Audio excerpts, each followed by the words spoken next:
여러분, 저희가 이제 계속해서 사랑병을 위한 야곱의 환란이라는 이 주제를 가지고 이스라엘과 마지막 때, 구체적으로 이 주제가 무엇을 위함인지, 사랑병을 위한, 제가 그래서 이전 강의에서 첫 강의에서 혼돈의 시대의 초청장이라는 메시지로 왜 이스라엘이 그토록 중요한지, 이 주제가 왜 우리에게 필수인지, 그냥 우리의 삶 가운데 유익한 신학적인 정보가 아니라 예수님의 제자로서 예수님을 전심으로 사랑하는 데 있어서, 예수님을 온 마음 다해 순종하고 따라가는 데 있어서 왜 필수 조건인 것인지를 저희가 이해해가면서 구체적으로 제가 이 메시지의 목적에 대해서 하이라이트 했습니다.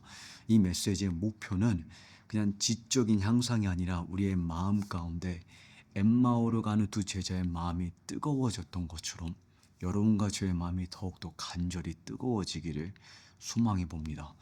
정말 이스라엘이라는 주제를 저희가 공부해 가면서 예수님과의 친밀함을 향유하기를 원하고, 하나님을 아는 지식 가운데 우리의 심령이 다시금 매료되기를 간절히 소망합니다. 그래서 제가 기도하면서 함께 여러분과 이 두 번째 강의, 이제 오늘 메시지의 제목은 오직 성경입니다. 제가 이 메시지를 함께 여러분과 간략하게 다루기를 원합니다. 성령 하나님, 지금 이 시간 우리의 마음을 더욱더 부드럽게 하여 주십시오. 예수님을 생각할 때 예수님의 재림을 우리가 간절히 그리워하기를 원합니다. 예수님의 눈동자인 이스라엘을 우리가 공부하고 성경을 살필 때 그냥 머리로 이것을 깨닫는 것이 아니라 우리의 심령에 예수님의 심장이 임파테이션 되기를 간절히 기도합니다.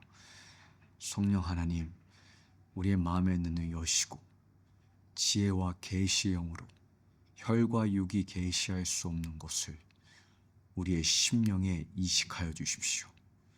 우리의 마음에 이식하여 주십시오. 예수님의 이름으로 기도드렸습니다. 아멘. 제가 이제 오늘 다룰 이 메시지는 첫 번째 파트, 제가 지금 쓰고 있는 이 책의 첫 번째 파트의 첫 번째 메시지입니다. First chapter입니다. 근데 이제 첫 번째 파트는 이제 세 개의 메시지로 구분되어 있는데, 이 첫 번째 파트의 핵심은 무엇이냐면 왜 이스라엘인가? 이스라엘이라는 이 주제가 그냥 우리가 알면 유익하고 모른다고 해서 손해볼 것 없는 그런 하나의 인포메이션이 아니라, 하나의 주제가 아니라, 왜 이것이 우리의 삶 가운데 그토록 긴급하고 필수적이며 또 예수님을 전심으로 살아가고 예수님과의 친밀함을 누리는데 이것이 무슨 상관인지를 제가 이제 답하기로 원합니다. 그래서 첫 번째 메시지는 오직 성경.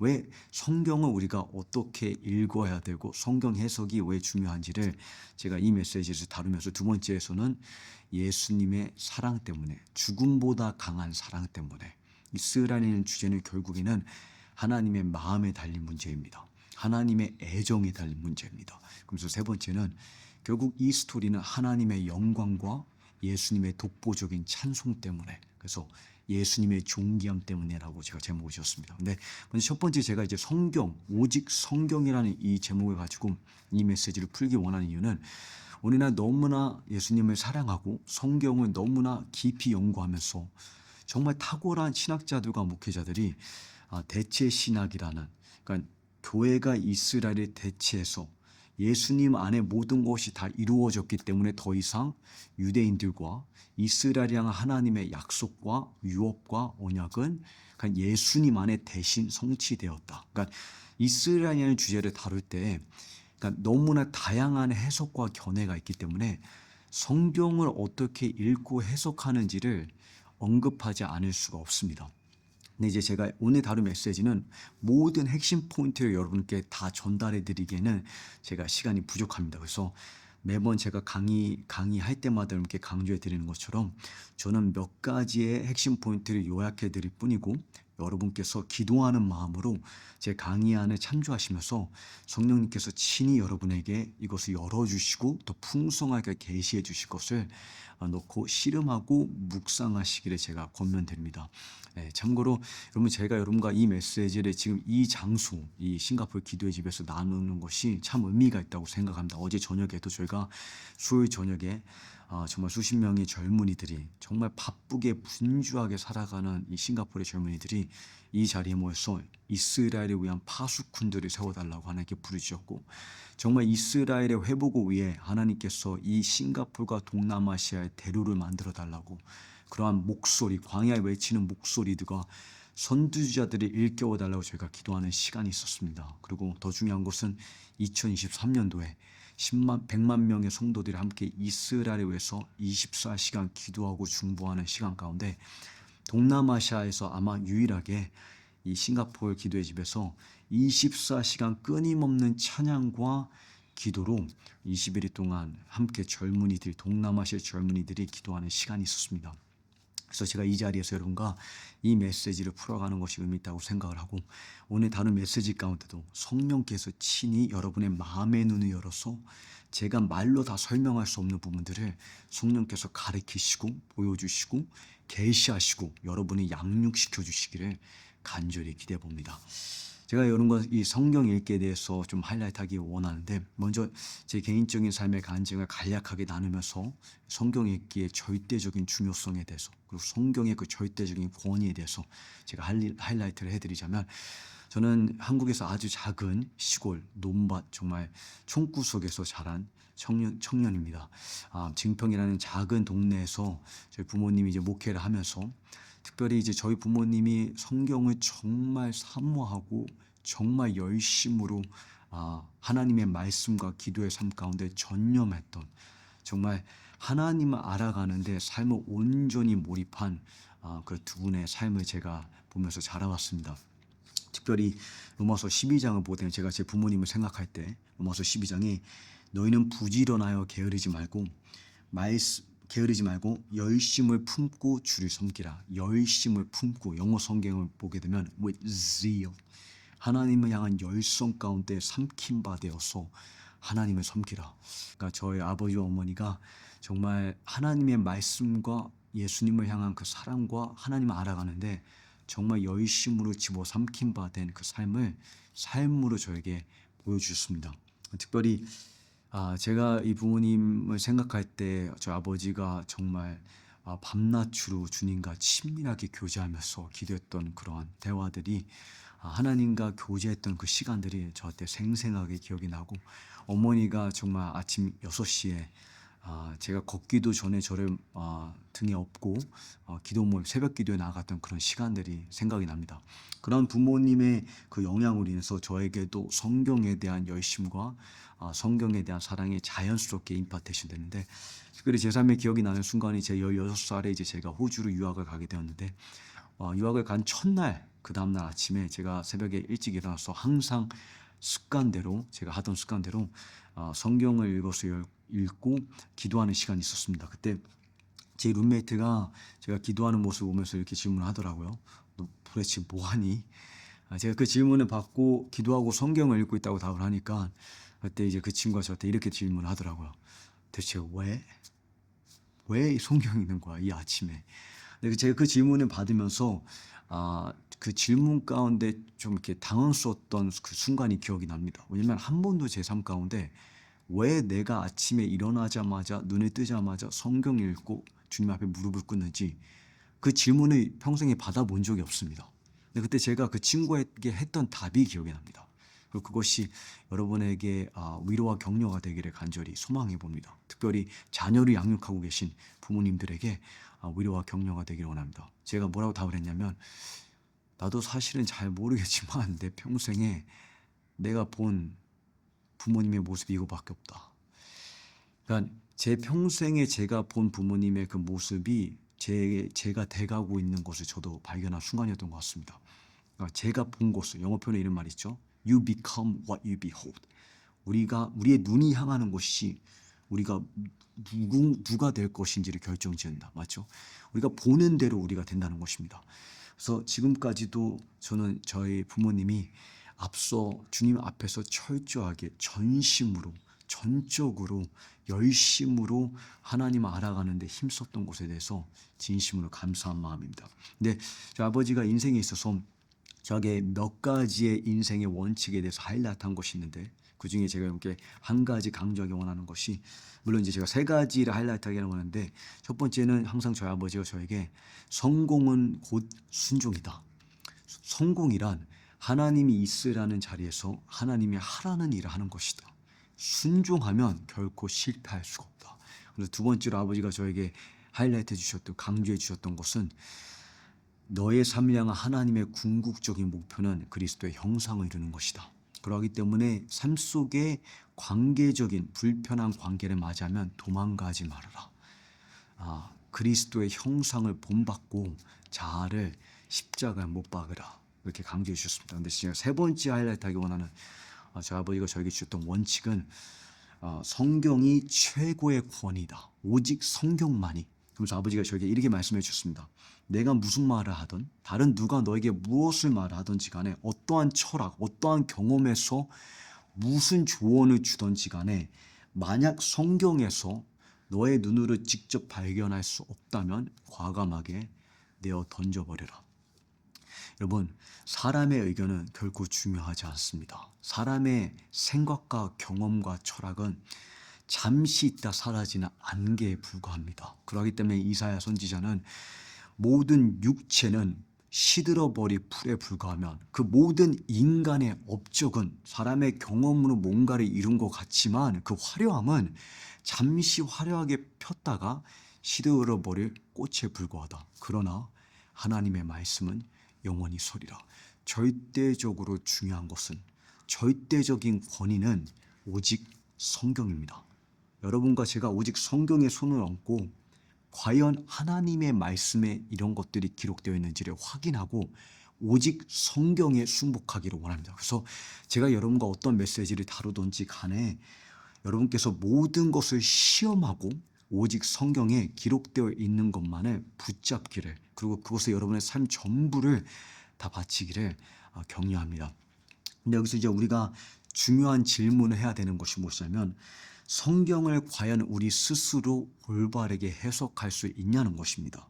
과연 성경을 올바르게 이해하고 우리가 과연 이러한 해석이 정말 성경적인 해석이라고 주장할 수 있을까? 왜 이러한 질문이 중요하냐면, 실제 뛰어난 신학자들과 목회자들이 서로 성경 해석이 너무나 다르기 때문입니다. 그래서 제가 성경 해석을 공부할 때 참조했던 어떻게 성경을 해석할 것인가 라는 책에 고든 피라는 이 학자가 이렇게 이 부분에 대해서 이렇게 지적을 합니다.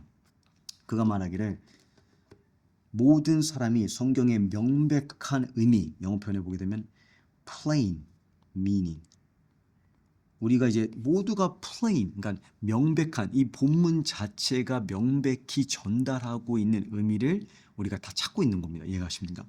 똑같이 이해하지 않는다는 것이 문제입니다.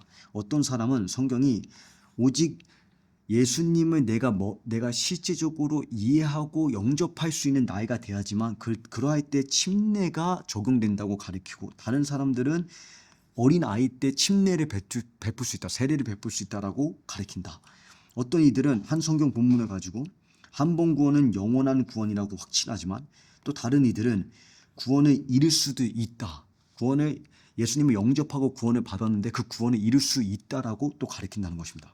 하지만 우리 모두는 같은 성경을 읽고 있으며 모두가 성경이 명백히 의미하는 바에 해석하고 적용하려고 노력하고 있다.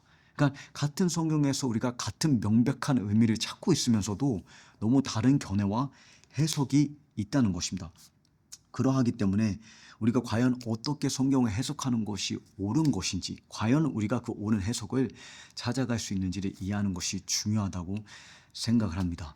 근데 제가 여기서 여러분께 모든 것을 다 하이라이트 할 수 없기 때문에 몇 가지 여러분께 하이라이트 해드리면서 핵심 요점만 요약해드리면서, 이 부분에 있어서 여러분께서 제가 어떻게 성경을 채굴하는가라는 메시지, 제가 거기서 좀 디테일하게 다른 부분을 여러분께서 참조하시기 바랍니다. 먼저 이 문맥의 중요성에 대해서 제가 이렇게 강조해 드리면서, 이 성경 읽기에 어떻게 우리가 초자연적인 성령님의 계시가 필요하며 동시에 자연적인 우리의 노력과 관찰과 분석과 사고하는 습관이 필요한지를 제가 이 두 가지 측면에 100% 하나님이며 100% 인간인 이 성경 읽기의 비밀을 제가 강조해 드리면서 동시에 왜 그럼 성경을 사랑하고 성경을 깊이 연구하는 사람들이 때로는 왜 영적으로 맹인이 되는 것인가? 왜 성경에 너무 명확하게 게시되어 있는 것들을 보지 못하는 것인가?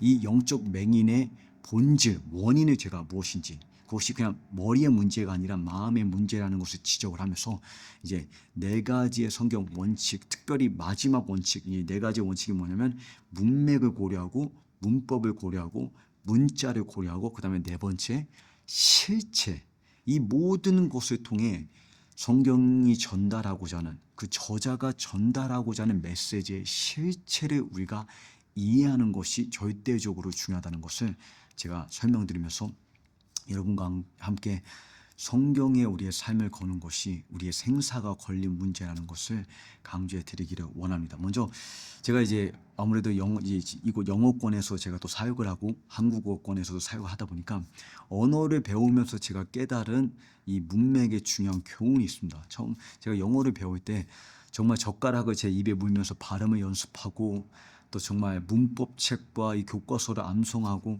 근데 실제 사람들이 현실 세계에서 대화하는 소통 방식이 책에 기록되어 있는 문장과 또 소통 방식과 다르다는 것을 제가 많이 깨달았습니다. 근데 제가 특별히 이제 이 언어를 배우면서 깨닫게 된 중요한 교훈이 무엇이었냐면 같은 단어여도 문맥에 따라서 의미가 완전히 달라질 수 있다는 것을 제가 영어를 배우면서 뼈저리 깨달았습니다. 특별히 저는 이제 영어를 호주에서 먼저 배우게 되었는데 호주에서 영어를 배우고 제가 이제 미국으로 건너갔습니다. 근데 미국에 건너갈 때 저에게 같은 영어인데 발음만 제가 다르다고 생각을 했지 같은 단어가 완전히 다른 의미를 가질 거라고 생각을 못했습니다. 근데 물론 이거 당연한 거죠. 모든 언어에서 그렇게 적용이 됩니다.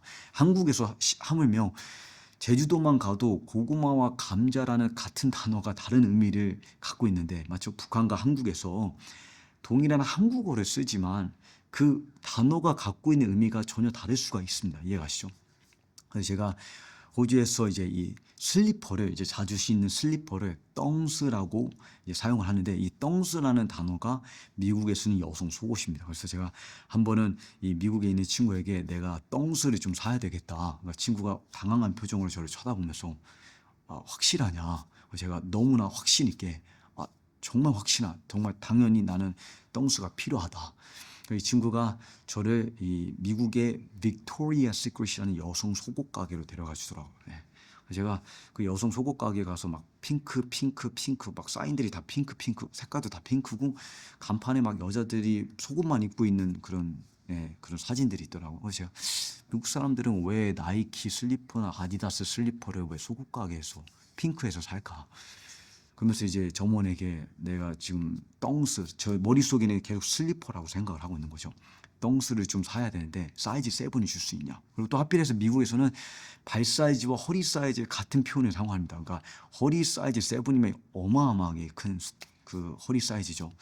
그러니까 점원은 제가 허리 사이즈 여성 속옷 떵스 7을 찾고 있다고 생각을 하는 거고, 저는 제 발에 슬리퍼 250 지금 슬리퍼를 찾고 있는 거고요.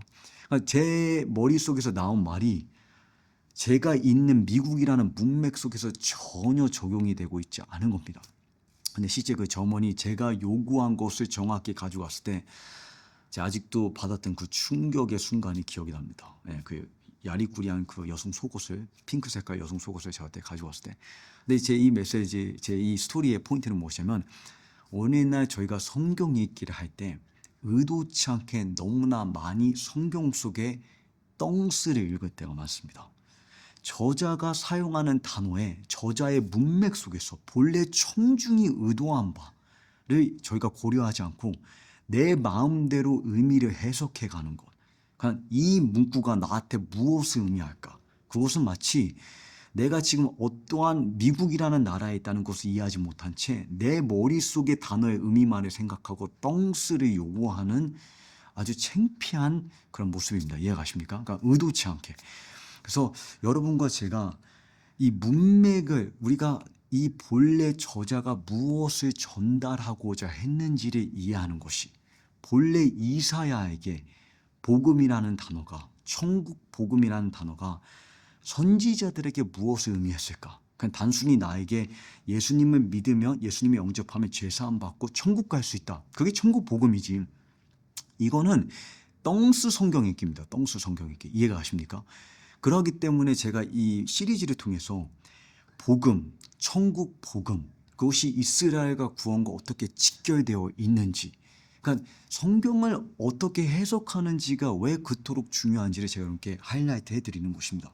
그래서 글을 읽던지 간에 말을 하던지 간에 우리의 소통에 있어서는 절대적으로 중요한 것은 내가 생각하는 단어의 뜻이 아니라 그 단어가 사용된 문맥이며 그 속에 담긴 저자의 의도입니다. 이것이 성경 읽기의 절대적인 필수 그 조건입니다. 그러니까 이런 게 사도 바울이 사용한 이스라엘, 유대인이라는 단어의, 그러니까 로마서에 학자들이 막 논쟁을 펼치잖아요.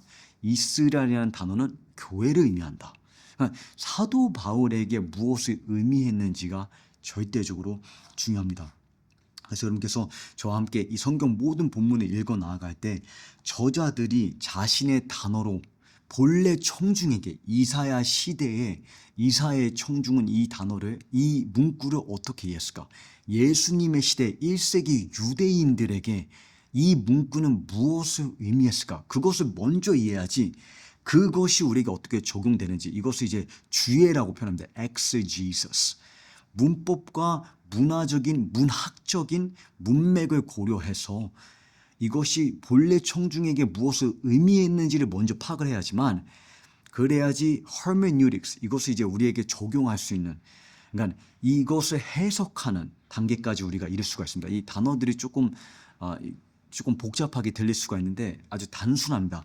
본래 청중에게 이 메시지가 무엇을 의도했는지를 이해하면 그것이 우리에게 어떻게 적용될 수 있는지 해석까지 갈 수 있다는 것입니다. 그래서 주애가 먼저, exegesis가 먼저 적용이 돼야 되고, 그 다음에 hermeneutics, 그 본래 의미를 파악하고 나면 그제서야 해석에 우리가 적용할 수 있다는 것. 그래서 여러분께서 성경 본문 어디를 읽던지 간에, 어떤 학자의 어떤 주석을 읽던지 간에 정확하게 본래 저자 이사야와 선지자들과 사도들이 쓰고 있는 단어에 그들이 의미한 바를 정확하게 이해했는지, 그리고 그것을 그제서야 해석하고 적용하고 있는지, 그 단계를 철저하게 지키고 우리가 적용해 보기를 원합니다.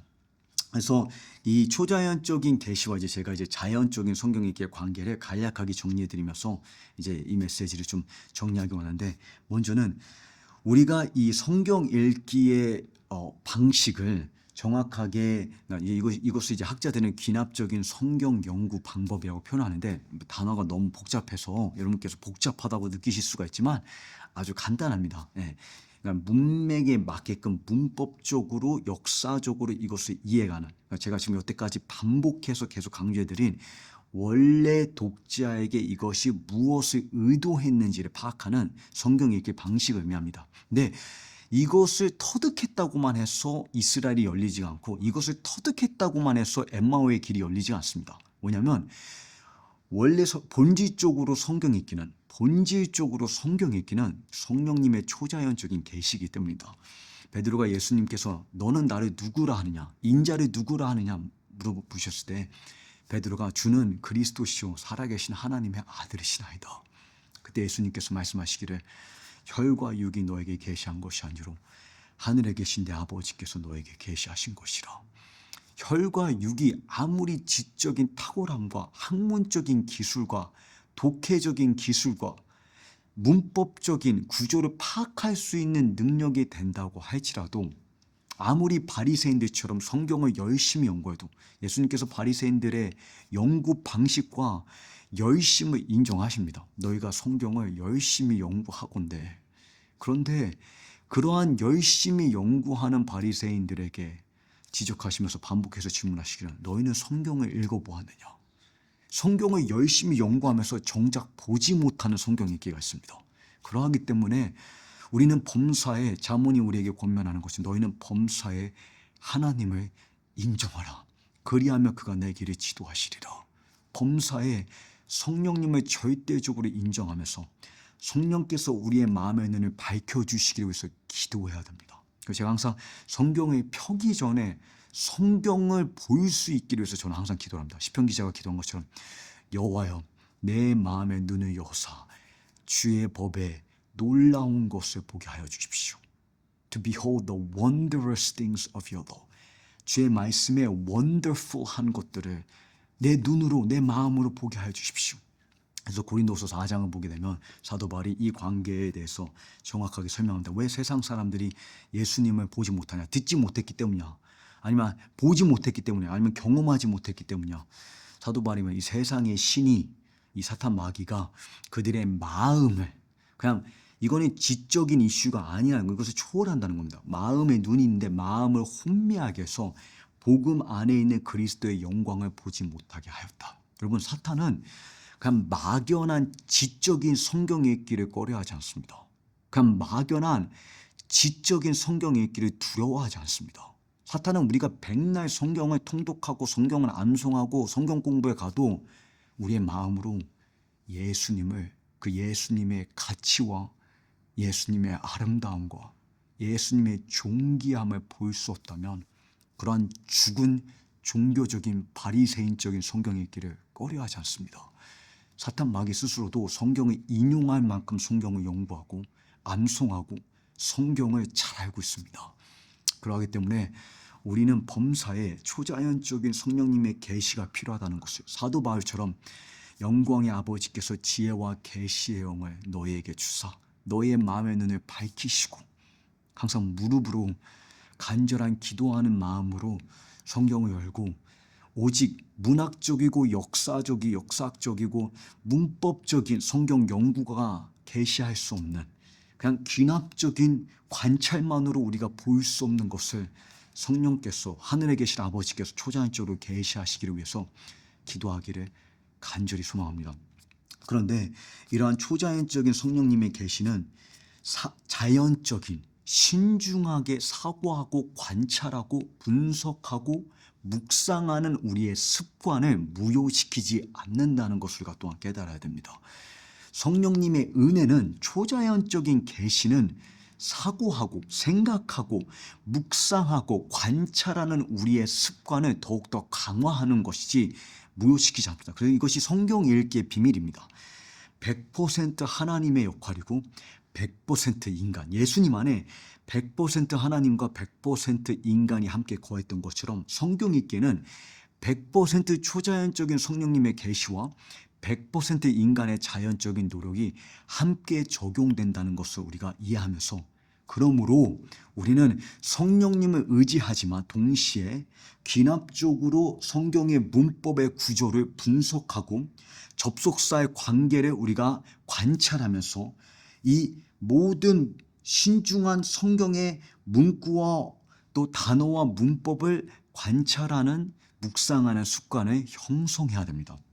제가 여러분께 한 가지 본문을 하이라이트 해드리자면 디모데 후서의 2장 이것이 이 메시지에도 적용된다. 제가 여러분께 전달해 드릴 수 있는 부분이 있지만 이 메시지를 듣고 그냥 마음의 감동으로 받고 넘어간다면 여러분 마음 가운데 이것이 풍성하게 계시될 수 없습니다. 여러분만이 하나님만이 계시하실 수 있지만 여러분만이 생각해야 되는 역할이 있다는 것을 여러분의 역할이 결정적이라는 것을 하나님의 그 계획을 깨닫는데 필수라는 것을 여러분께서 이해하시기를 바랍니다. 디모데후서 2장을 보게 되면 사도 바울이 디모데에게 권면하기를 1절에 내가 말하는 것을 곰곰이 생각해 보아라.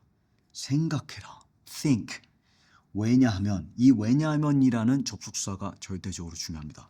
이 두 개의 관계를 우리가 생각하는 것과 예수님께서 깨달음을 주신 주께서 모든 일에 내게 총명을 주실 것이다. 보십니까?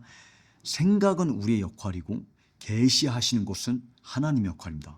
사도 바울은 이러한 초자연적이고 자연적인 관계 두 개가 함께 역사한다는 것을 자신의 삶을 통해서도 보여줍니다. 고린도전서를 보게 되면 그가 말하기를 내가 다른 모든 사도들보다 더 수고하였으나 이 모든 것은 내가 한 것이 아니로 오직 하나님의 은혜로다.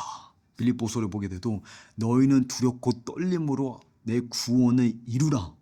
구원을 이루어야 되는 두렵고 떨림으로 우리의 역할이 있습니다. 그런데 왜 그러할 수밖에 없냐? 왜 그렇게 해야 되냐?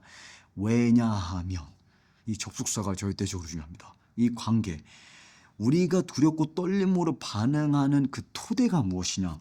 사도 바울이 말하기를 두렵고 떨림으로 너희의 구원에 이르라. 왜냐하면 너희 안에 행하시고 역사하신 이는 하나님이시니 자기의 기쁘신 뜻을 위하여 너희에게 소원을 두고 행하게 하시느니라. 보십니까?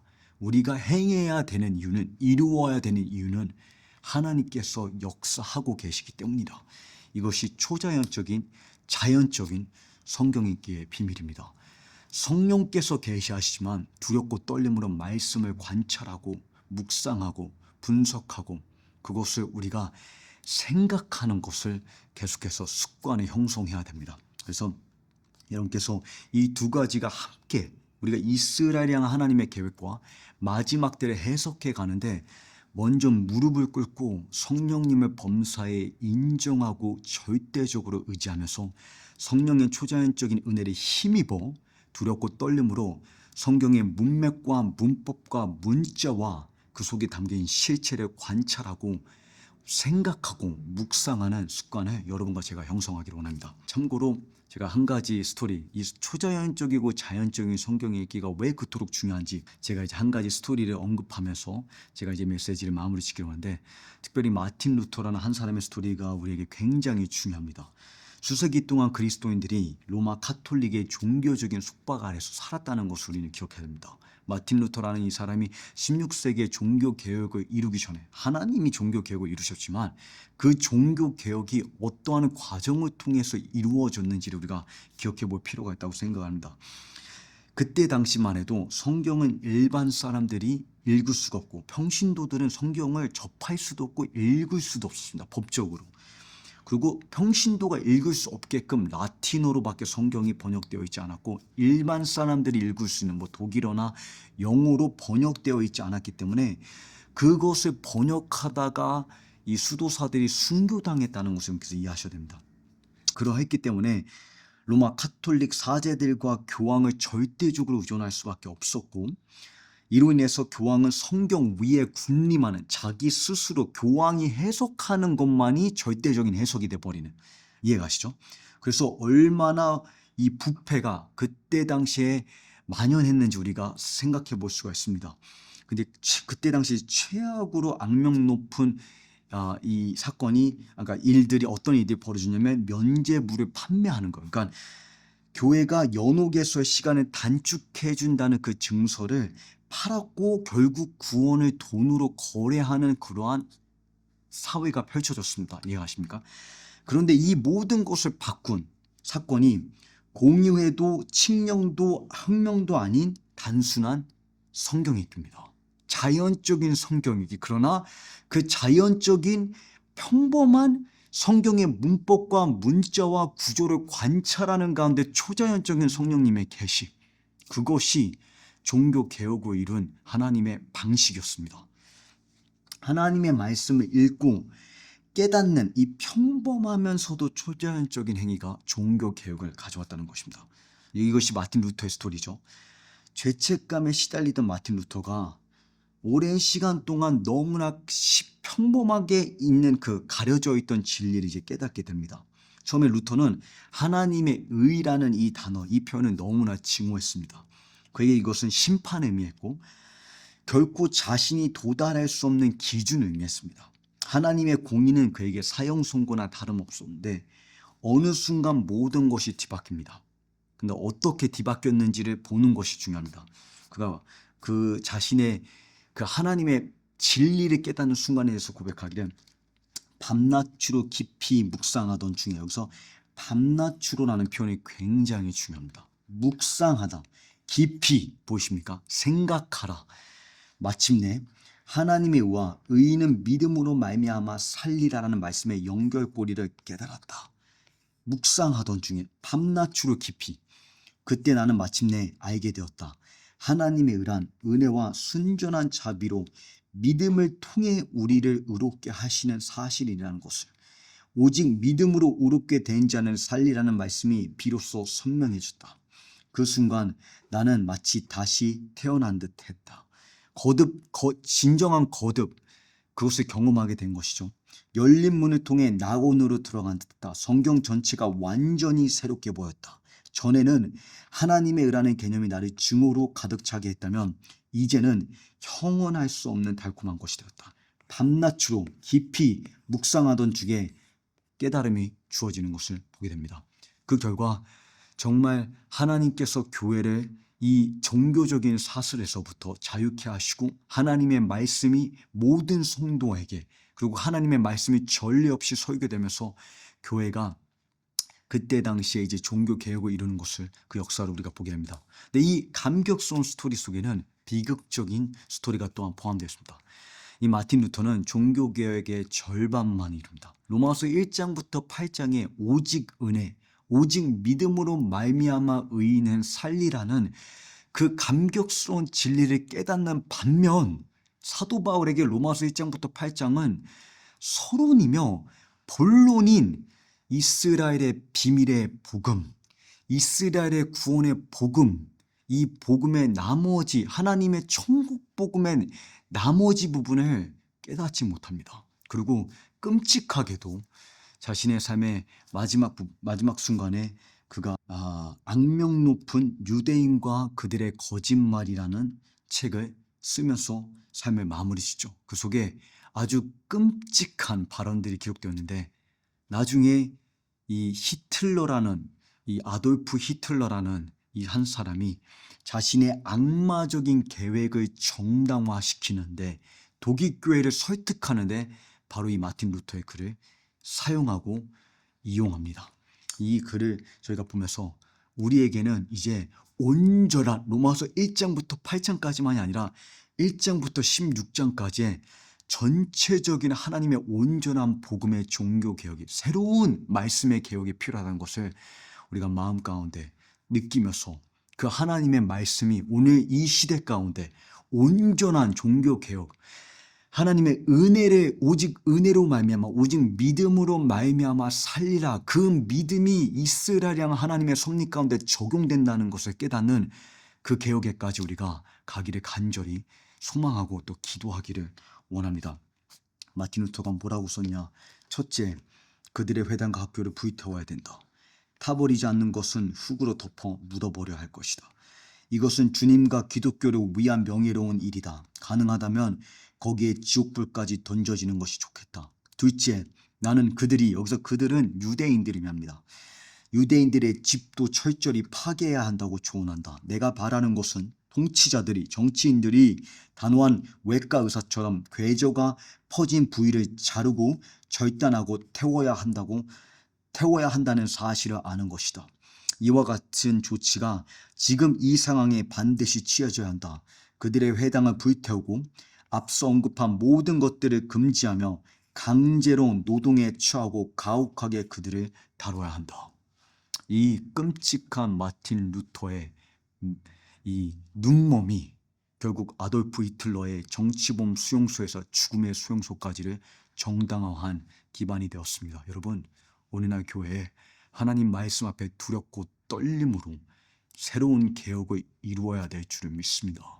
로마서 1장부터 8장에 은혜의 복음만을 우리가 깨달을 뿐만 아니라 9장부터 11장에 하나님의 비밀과 이스라엘 향한 하나님의 부르심이 철회될 수 없다는 그 하나님의 그 비밀을 깨달아 무지하지 말고 무관심하지 말고 교만하지 말고 여호와 말씀 앞에 떨면서 우리의 삶을 거룩한 산 제사로 우리의 생각을 변화시켜서 하나님의 비밀을 깨달아서 하나님의 그 계획 가운데 동참해서 예수님의 신랑의 친구로 일어나서 우리의 삶이 예수님 향한 산 제사로 되기를 간절히 소망해 봅니다. 이제 이 메시지를 제가 마칠 텐데 여러분께 그러므로 제가 드리기 원하는 적용점은 무엇이냐면 성경을 읽을 때 특별히 귀납적으로 성경을 읽는 습관을 계속해서 형성해 가시길 바랍니다. 제가 이 메시지에서는 어떻게 성경을 문법적으로 그 다음에 역사적으로 문학적으로 해석해 가야 되는지 그 방법론을 가르쳐 드리기에는 시간이 부족합니다. 근데 그것을 다루는 많은 좋은 자료들이 있습니다. 예를 들자면 존 파이퍼 목사님의 초자연적인 성경 얘기 제가 개인적으로 독학하면서 참고한 자료들입니다. 아니면 강의 희열이라는 책이나 또는 스콧 두발의 성경 해석이라는 책, 또는 고든 피의 성경은 어떻게 읽을 것인가, 여러분께서 이러한 자료들을 참고하면서 또 이것을 직접 강의하는 그런 내용들이 자료들이 많을 것이라고 생각을 합니다. 근데 조금씩 한 번에 터득은 되지 않을 겁니다. 그런데 이 문법적으로, 문학적으로, 역사적으로 어떻게 본래 저자가 의도한, 본래 청중이 이해한 그 메시지를 우리가 깨달으면서 채굴해 가는지를 여러분께서 그 습관을, 생각하는 습관을 곰곰이 생각하라. 그런 초자연적이면서 자연적인 성경 읽기를 이렇게 해서 터득해 가시기를 권면합니다. 제가 여기서 이제 4가지를 하이라이트 한다고 말씀드렸는데, 성경을 어떻게 채굴할까라는 제 메시지를 여러분께서 참고해 보시면 제가 자세하게 다루었기 때문에 여기서는 제가 그 메시지를 반복하지는 않도록 하겠습니다. 그리고 제 강의안을 여러분께서 참고하시면서 왜 이 4가지의 원칙이 중요한지, 문법을 고려하고 문자를 고려하고 그다음에 문맥을 먼저 문맥을 고려하고 문법을 고려하고 문자를 고려하고 그다음에 4번째 실체를 고려하는 것. 실체는 무엇이냐면 성경의 본래 저자가 의도한 바를 파악하는 데 있어서는 단순히 단어와 문법과 문맥을 분석하는 것에 그치지가 않습니다. 그 문법의 구조와 문맥이 전달하고자 하는 실체가 있습니다. reality. 그 실체를 꿰뚫어 보는 것이 정확한 성경 해석입니다. 제가 왜 그렇게 얘기를 하냐면 이제 예레미야 7장을 제가 이제 자주 인용을 하는데, 이러한 성경 본문을 보게 되면 하나님께서 이 본문 속에 전달하고자 하는 그 의미, 정말 하나님은 뭘 말씀하고자 하시는 것일까? 그러니까 그 문법의 구조를 통해서 주님께서 전하고자 하는 실체가 있습니다. 그 실체를 파악해야지만 야곱의 환란이 무엇을 의미하는지, 야곱의 환란이 언제인지, 짐승의 표가 무엇인지, 음녀 바벨론이 누구를 의미하는지, 짐승은 누구인지, 그것을 이해하는 것으로 성경 해석이 전부가 아니라는 것을 깨닫게 됩니다.